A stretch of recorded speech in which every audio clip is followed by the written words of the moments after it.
Assalamualaikum warahmatullahi wabarakatuh. Nama saya Nurul Huda MPhilI. Saya di sini ditugaskan sebagai pengampu mata kuliah pengantar filsafat. Pendidikan saya juga sesuai dengan mata kuliah yang saya ampu, yaitu di S2 saya menempuh pendidikan S2 Prodi Dirusai Islamiyah konsentrasi pemikiran Islam, sehingga saya mendapatkan gelar Magister Filsafat Islam.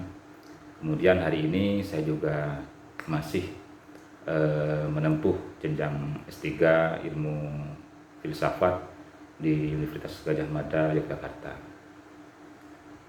Baik saudara-saudara atau teman-teman mahasiswa, mata kuliah pengantar filsafat ini itu diberikan kepada kami oleh Prodi Ekonomi Syariah pada semester genap ini dengan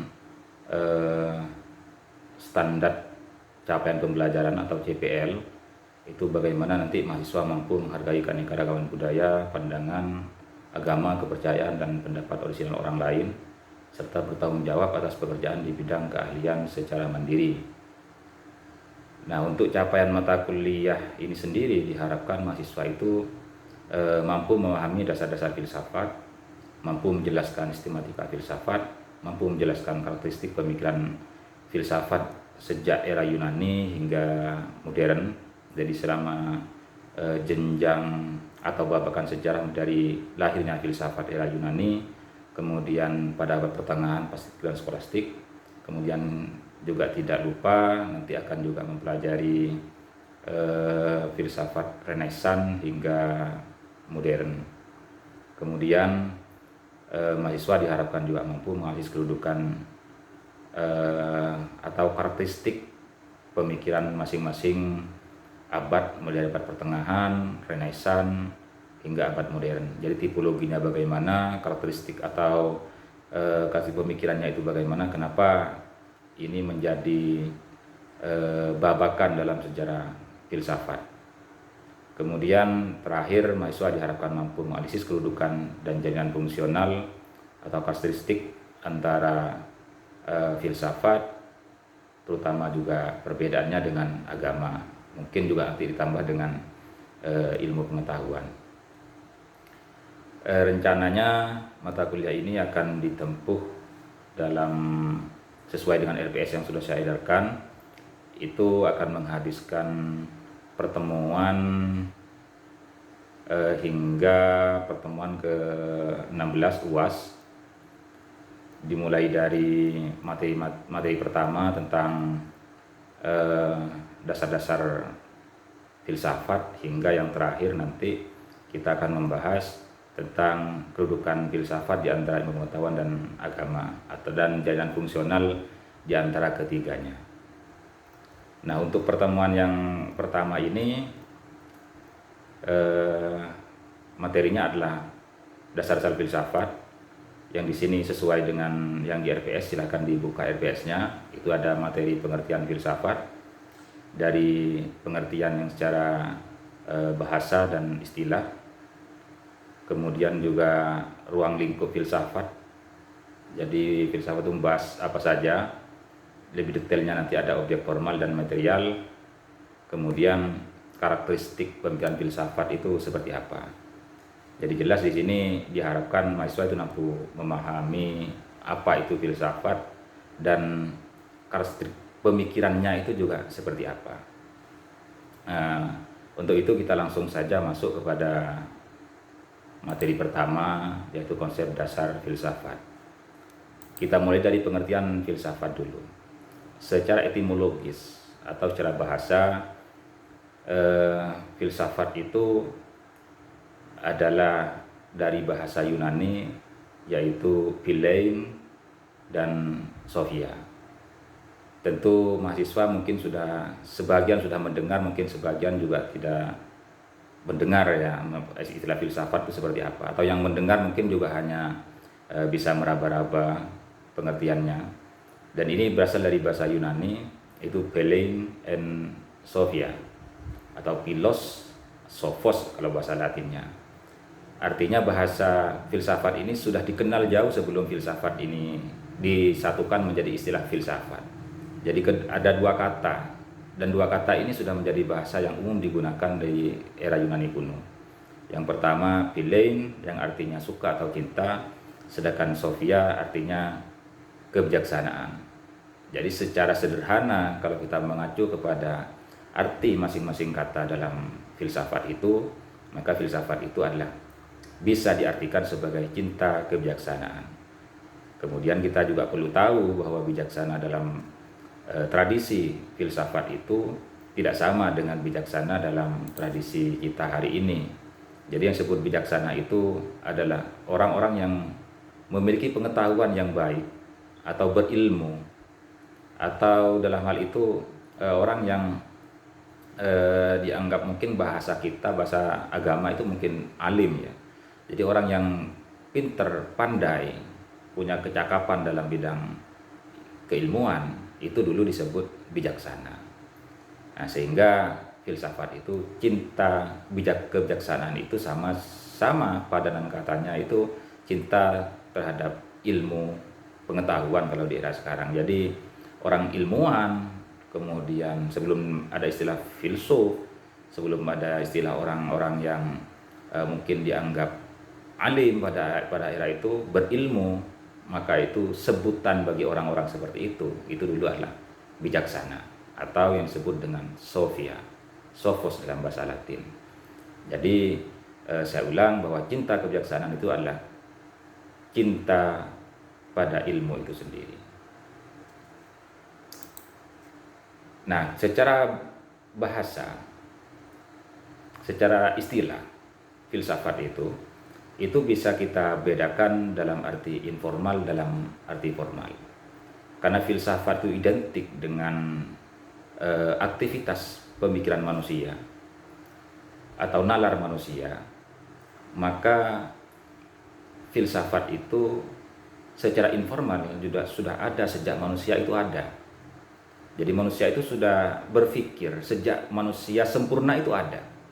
Bagi orang yang setuju terhadap teori evolusi bahwa manusia pertama itu adalah Homo sapiens, manusia sempurna, maka sejak Homo sapiens itu ada, maka filsafat itu sudah ada. Dalam pengertian informal, karena manusia itu sudah berpikir. Manusia itu hayawan natik, manusia itu adalah orang atau makhluk yang berpikir. Atau orang yang meyakini bahwa manusia pertama adalah Nabi Adam, maka sejak Nabi Adam diciptakan oleh Allah, maka sejak saat itulah filsafat itu ada dalam pengertian informal.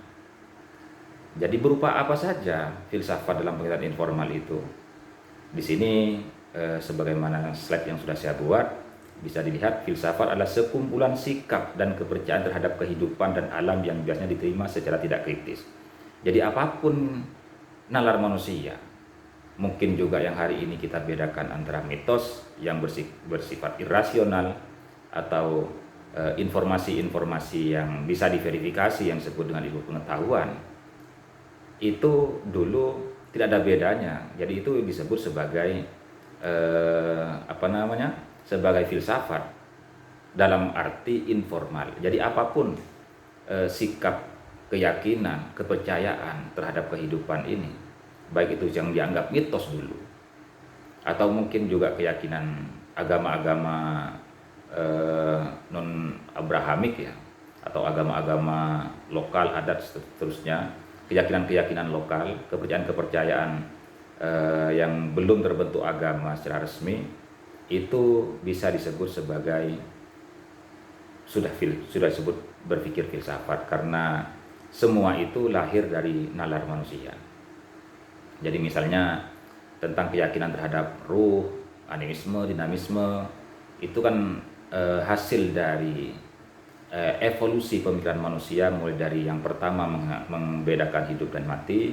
Setelah hidup dan mati itu kemudian orang baru meyakini adanya ruh, kemudian disitulah lahir apa yang disebut dengan animisme. Pada evolusi berikutnya manusia itu ingin menghadirkan sesuatu yang abstrak itu dalam bentuk yang lebih real, kemudian disitulah kemudian tumbuh keyakinan-keyakinan terhadap benda-benda yang diyakini itu tempat bersemayamnya para ruh, sehingga pada saat itulah bentuk keyakinan itu berevolusi dari animisme menjadi dinamisme.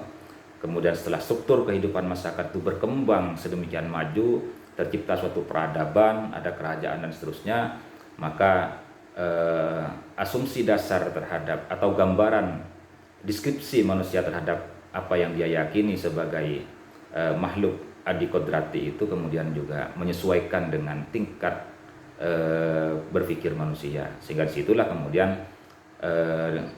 lahir apa yang disebut dengan politeisme, di mana di situ ada dewa-dewa dan dewi-dewi itu dalam beberapa hal menyerupai kehidupan manusia, jadi beristri, kemudian dia ada rajanya, kemudian juga ada beranak pinak, kemudian juga ada dewa-dewa yang di bawah dewa-dewa yang lain, persis seperti struktur kehidupan manusia.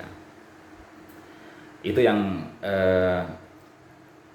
contoh dari hasil nalar, bahwa itu menunjukkan bahwa itu hasil dari nalar manusia. Kemudian filsafat itu juga identik dengan pandangan hidup, sikap hidup seseorang dalam bergaul dan memahami dunia. Yang ini biasanya disebut sebagai falsafah. Ada falsafah Jawa, falsafah Madura, falsafah mungkin Batak dan seterusnya. Jadi di situ ada pandangan hidup atau sikap hidup seseorang dalam bergaul. Karena itu lahir dari cara pandang positif masyarakat terhadap lingkungannya, bagaimana hidup harmoni, bagaimana hidup yang baik dan seterusnya, itu nanti melahirkan pandangan hidup yang positif, sikap hidup yang positif, bagaimana berinteraksi satu orang dengan orang yang lain. Nah, itu yang umumnya disederhanakan menjadi falsafah. Itu juga filsafat dalam pengertian informal.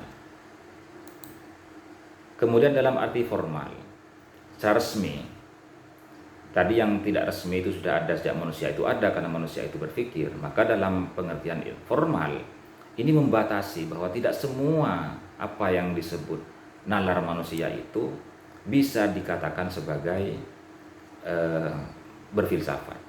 Jadi tidak semua orang berpikir itu disebut berfilsafat. Di sini muncul persyaratan-persyaratan tertentu di mana orang berpikir itu harus memenuhi beberapa hal yang di situ menjadi nanti kriteria berpikir filsafat itu. Jadi ini ada kecenderungan bahwa filsafat dalam pengertian formal ini justru mengkritisi cara berpikir sebelumnya. Dari sini sudah saya tulis, filsafat adalah suatu proses kritis atau pikiran kritis terhadap kepercayaan dan sikap yang junjung tinggi. Jadi sikap kepercayaan, kemudian mungkin pandangan hidup, kemudian tadi yang sudah disebut dalam pengertian informal itu justru adalah menjadi pemicu lahirnya filsafat. Filsafat itu justru hadir untuk mempertanyakan itu. Benarkah berpikir demikian itu bisa diterima oleh akal dan seterusnya itu. Maka di sini ada proses kritis terhadap kepercayaan itu. Dalam hal ini filsafat secara formal itu jelas mengkritisi filsafat dalam arti informal, bahwa tidak semua nalar atau berpikir itu disebut berfilsafat. Kemudian ada filsafat itu di sini secara sederhananya, filsafat itu adalah refleksi kritis. Jadi ini kriterianya. Jadi tadi filsafat itu adalah pandangan hidup, kepercayaan dan seterusnya. Secara formal itu adalah refleksi kritis. Refleksi itu pemikiran atau berpikir kritis. Ini yang tidak ditemukan di dalam nalar sebelumnya atau pengertian filsafat dalam arti informal, yang biasanya menerima apa yang diyakini dalam keadaan tidak kritis. Ini justru kritis, jadi jelas ya perbandingannya bahwa ini sebagai tanggapan terhadap cara berpikir sebelumnya. Nanti ini akan diperkuat oleh literatur sejarah, di mana kelahiran filsafat itu didorong oleh atau dalam respon terhadap berpikir sebelumnya, yaitu mitologi Yunani itu yang disebut dengan mitos Yunani. Kemudian rasional itu cara berpikir sebelumnya yang irasional itu kemudian juga ditanggapi dengan cara baru, bahwa berpikir filsafat itu yang kedua adalah berpikir rasional. Kemudian juga radikal itu mendalam sampai ke akar-akarnya, kemudian dan sistematis. Jadi sistematis itu runtut. Jadi berpikir itu ada tahapan-tahapannya. Nah, kalau kita artikan satu persatu, yang disebut dengan kritis itu critical thinking, ada berpikir kritis. yaitu konsep untuk merespon sebuah pemikiran atau teorema yang kita terima dengan melibatkan kemampuan mengevaluasi secara sistematis. Jadi sebut kritis itu bahwa informasi yang masuk ke kita itu kita tanggapi dengan didukung oleh kemampuan kita mengevaluasinya, benar apa tidak. Jadi kita memiliki pertanyaan-pertanyaan mendasar, benar tidaknya itu. Sehingga secara sederhana orang kritis itu ketika menerima informasi, jadi tidak mudah menerima atau tidak mudah mengatakan iya dan tidak mudah mengatakan tidak mudah mengatakan setuju dan tidak mudah mengatakan tidak setuju. Sehingga ada proses evaluasi secara sistematis, apakah informasi ini benar atau tidak. Mungkin kalau ada berita apakah ini hoax atau tidak, mungkin perlu ada pertanyaan dengan konsep misalnya apakah tulisan ini sudah baik apa tidak, beritanya misal tentang konsep 5W1 hanya itu sudah benar apa tidak, kemudian itu masih digali lagi, di cross check dengan atau dicek kembali, di cross check dengan berita-berita yang lain apakah itu benar adanya atau tidak. Jadi tidak mudah menerima begitu saja. Itu yang kita sebut sebagai kritis. Yang kedua, rasional. Rasional itu akan membantu menarik kesimpulan yang mengacu pada kesesuaian keyakinan dengan alasan untuk percaya meliputi objek empiris. Di situ yang ditangkap pada indera atau abstrak. Dalam arti sederhana, rasional adalah suatu yang masuk akal. Jadi rasional itu adalah kemampuan untuk menarik kesimpulan mengacu pada persesuaian apakah yang kita yakini itu memenuhi alasan yang cukup untuk kita benar-benar yakin. Apakah seandainya itu sifatnya suatu yang empiris, apakah suatu yang kita yakini itu, yang kita anggap benar itu, terjadi persesuaian antara pernyataan dengan kenyataan. Mungkin nanti ada teori koresponden namanya itu dalam bidang mata kuliah yang lain. Jadi perlu ada persesuaian, minimal pada hal yang suatu objek empiris itu terjadi persesuaian antara apa yang dia nyatakan dengan kenyataannya. Nah, itu yang disebut dengan rasional. Kemudian memang tidak selalu seperti itu persesuaiannya, tapi paling tidak ada pertanggungjawaban yang bisa diterima oleh akal.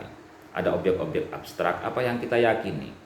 Misalnya kita meyakini Tuhan, apakah Tuhan itu menjadi nalar rasional atau tidak? Nah, di situ pertanyaan-pertanyaannya. Jadi selama itu dianggap sebagai sesuatu yang diterima oleh akal, maka pengetahuan kita terhadap Tuhan itu atau objek Tuhan itu juga bisa disebut dengan objek rasional. Atau pengetahuan tentang Tuhan itu menjadi pengetahuan yang rasional. Nah, itu jadi kalau suatu yang abstrak. Kemudian yang disebut dengan radikal. Radikal itu adalah upaya menggali kenyataan tauhid hingga ke akar-akarnya. Kalau kita ibaratkan pohon besar, itu biasanya akarnya tidak begitu kelihatan. Umumnya akar itu kan tidak kelihatan dari pohon-pohon yang tumbuh-tumbuhan yang ada. Jadi suatu objek itu bagi orang yang berpikir radikal itu sampai pada akar yang tidak kelihatan itu. Jadi misalnya ada informasi, itu mencarinya di luar informasi itu, di balik teks itu. Karena misalnya kita menyelesaikan masalah juga begitu. Jadi yang disebut sebagai berpikir radikal, kalau kita ingin menyelesaikan suatu masalah, maka kita memikirkan masalah itu hingga ke akar-akar yang memicu terjadinya masalah itu. Dan itu tidak kelihatan. Yang kelihatan masalah itu ya seperti perampokan, pencurian, pembegalan, itu suatu yang kelihatan. Tetapi akar masalahnya itu biasanya tidak kelihatan. Nah, ketika kita berpikir sampai ke akarnya, maka itu sudah kita sebut sebagai berpikir radikal.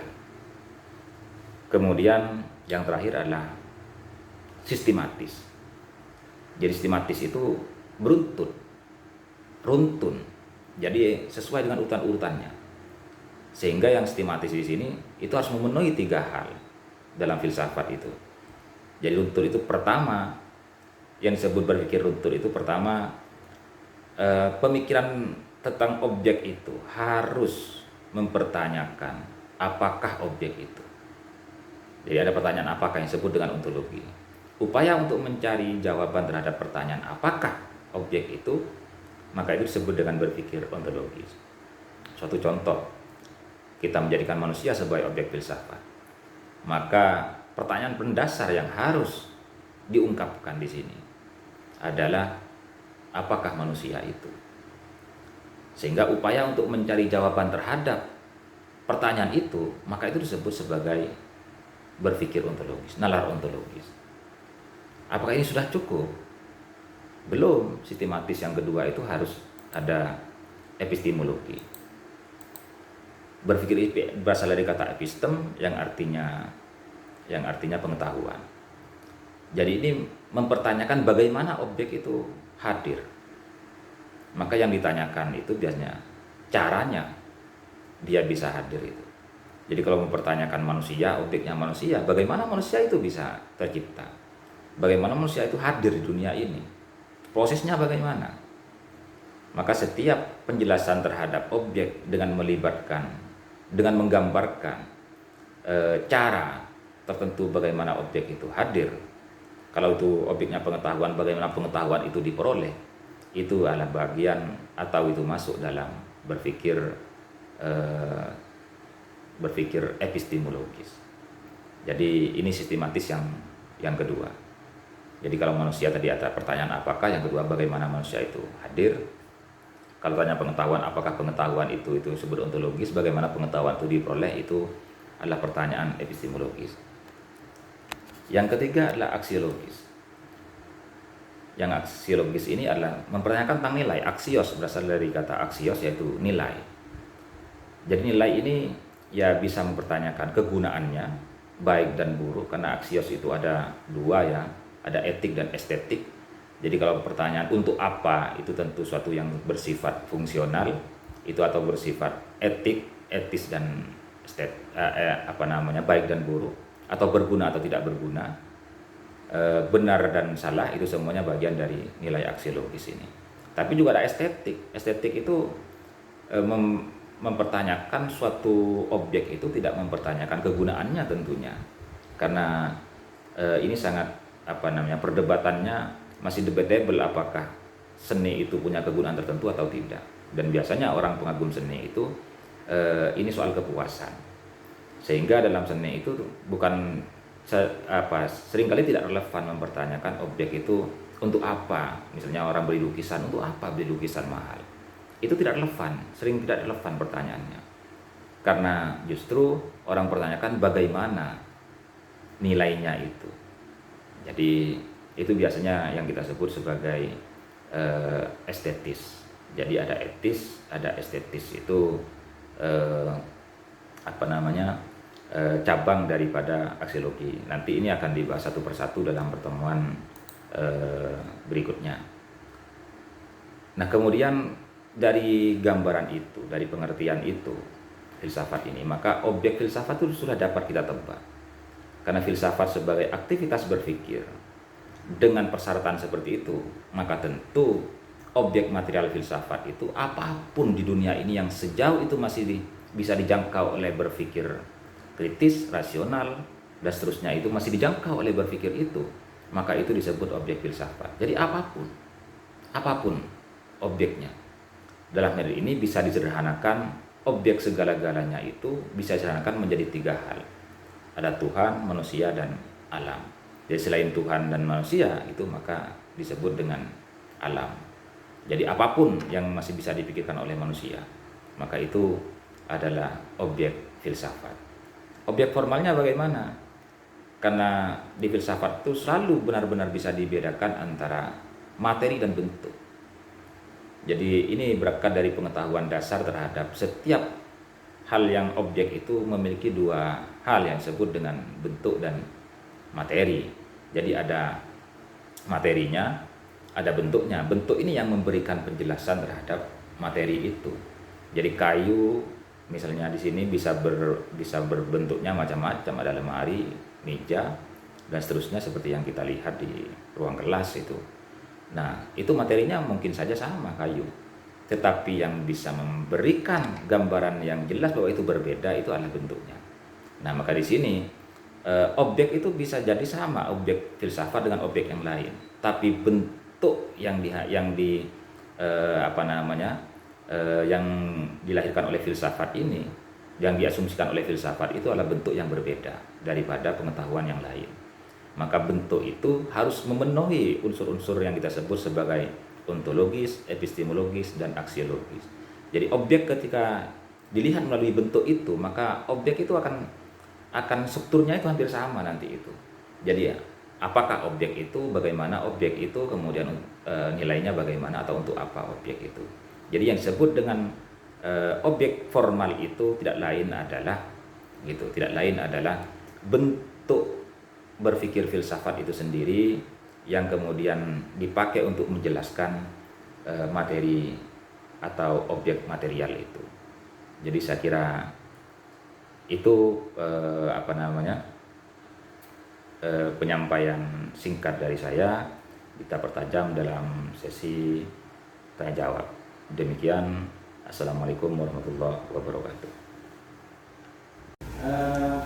Di antara kalian apakah sudah pernah mendengar istilah filsafat?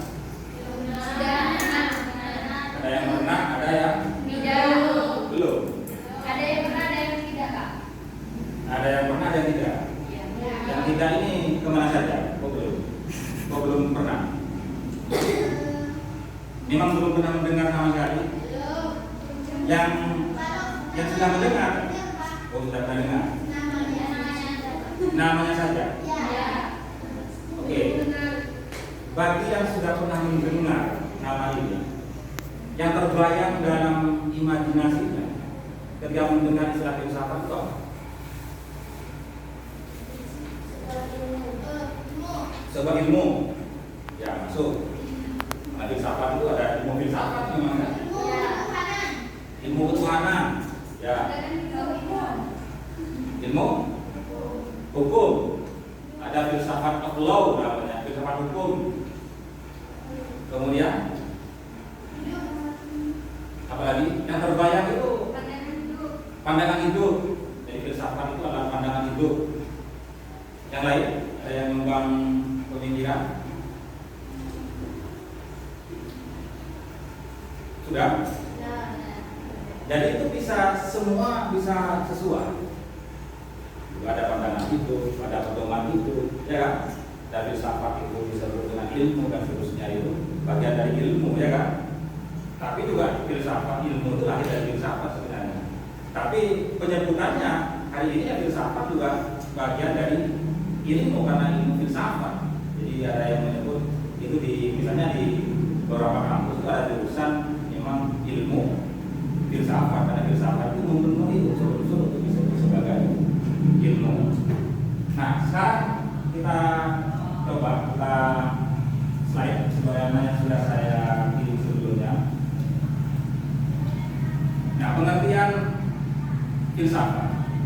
Jadi istilah filsafat itu berasal dari Yunani. Yunani itu sebuah negara ya. Kalau sekarang di Eropa sana, itu pada 7 abad sebelum Masehi itu sudah dikenal sistem berpikir filsafat sudah dikenal. Tapi nama filsafatnya itu baru dimunculkan oleh satu filosof yang namanya Pythagoras. Pernah dengar istilah Pythagoras? Pernah. Nah, ya, belajar matematika itu pernah mendengar nama Pythagoras. Jadi Pythagoras itu teori yang bisa menghitung segitiga yang sisinya tidak sama itu. Itu biasa menggunakan teori Pythagoras. Itu nama filsuf sebenarnya yang memunculkan istilah Pythagoras. Saya tidak tahu sebabnya kenapa dia memunculkan istilah itu. Tapi dua nama itu dari bahasa Yunani, ya, Philae dan Sophia, itu dua kata yang sudah biasa digunakan saat itu, tapi secara terpisah. Sebelum Pythagoras menyatukannya, itu dua kata yang sudah bahasa sehari-hari yang sudah muncul.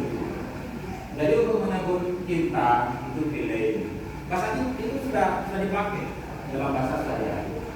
Kemudian juga kebiasaan yang disebut dengan Sophia, itu juga sudah menjadi bahasa sehari-hari yang digunakan pada saat itu. Tetapi belum disatukan menjadi Philae Sophia, atau yang kita sebut hari ini menjadi filsafat. Jadi Pythagoras itu menyatukan itu. Karena saat itu Pythagoras ini orang alim, orang pintar, mungkin dalam istilah agama orang alim. orang pandai dan orang berilmu itu sebutannya sophos. Kebijaksanaan itu ada istilah dalam tradisi orang Barat, tradisi Yunani itu yang disebut bijaksana itu orang Timur. Kalau tradisi orang Timur itu saya kira istilah bijaksana itu tidak mesti pintar ya. Kebijaksanaan itu kadang-kadang identik dengan apa namanya pertimbangan-pertimbangan yang kuat ya, mengendalikan emosi dan seterusnya itu biasanya apa indikator kebijaksanaan itu bisa berbeda dari tradisi yang berbeda. Tapi di Barat orang disebut bijaksana saat itu adalah orang pintar, orang alim lah mungkin bahasa sekarang itu. Nah, Pitagoras ini satu tokoh yang pintar saat itu. Kemudian ada yang menganggap Pitagoras itu adalah sophos. Apa jawabannya Pitagoras? Saya itu bukan sophos, saya itu hanya philein sophos. Saya ini bukan orang pintar, saya itu hanya cinta pada ilmu pengetahuan. Saya itu bukan orang bijaksana, saya itu hanya cinta kepada kebijaksanaan. Jadi jawaban Pitagoras ini saya juga tahu sebabnya ya. Apakah dia karena orangnya misalnya rendah diri, ya kan, gak enak hati kalau dipuji orang, mungkin karena dulu ada pendidikan karakter yang berhasil diikuti oleh Pitagoras, atau memang saat itu dia tidak mau karena ada istilah bersama di saat itu ada istilah sofis, istilah kaum sofis ya. Jadi orang-orang pandai yang dianggap menggunakan kepandaiannya untuk menipu orang lain. Mungkin juga karena dia tidak mau dianggap seperti itu, sehingga dia menyebut dirinya sebagai filosof. Nah di situ bisa diartikan suka atau kita bijaksana. Bijaksana di sini adalah berilmu atau memiliki pengetahuan. Jadi itu tradisinya masih berbeda. Sehingga dalam bayangan kita itu bijaksananya tidak sama dengan tradisi kita, indikatornya tidak sama. Nah dari sini bisa dipahami. Ada yang mau bertanya?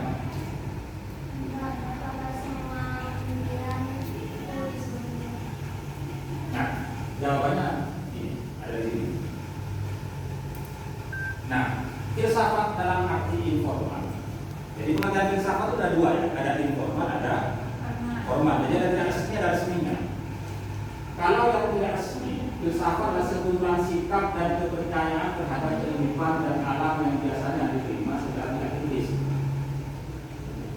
Jadi ini sekumpulan sikap atau kepercayaan orang. Misalnya mitos itu tidak masuk filsafat. Karena sebelum lahirnya filsafat resmi itu, ya kan, sebelum lahirnya filsafat resmi, mitos sendiri itu masih di dalam manusia, atau tidak, dan seterusnya. Jadi setiap objek yang dilihat berdasarkan tiga sistem berpikir filsafat ini, maka ya kan, kita sudah mengulas objek itu secara filosofis.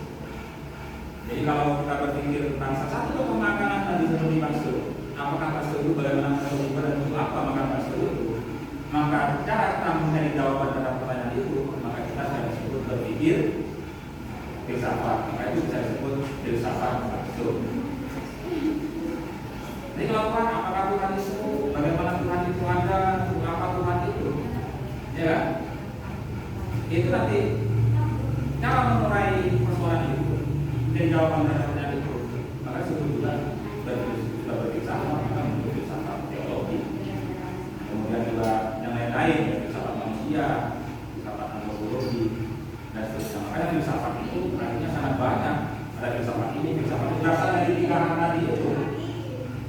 Berasal tiga hal itu, maka filsafat itu akhirnya menyentuh banyak bidang. Apapun yang masih dibuktikan oleh manusia, maka disebut filsafat. Maka wajar saja kalian menemukan mata kuliah yang sangat banyak ada filsafatnya, filsafat ekonomi, filsafat Pancasila, filsafat pendidikan, filsafat ilmu, filsafat Islam, filsafat apa, sangat banyak sekali.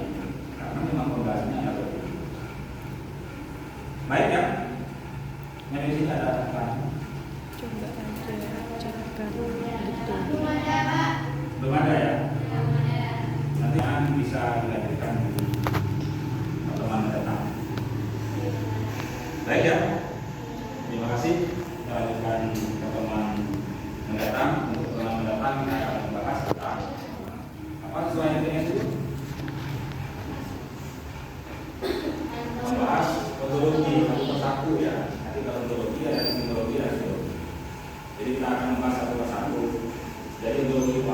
bisa baca dalam agamanya dan problematika dalam pemilu itu bagaimana.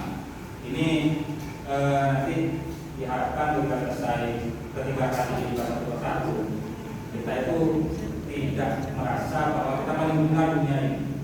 Meskipun orang itu sama-sama sudah kritis, rasional, radikal, sistematis, itu berpikir filsafat itu memungkinkan semua orang itu bisa berbeda berpikir.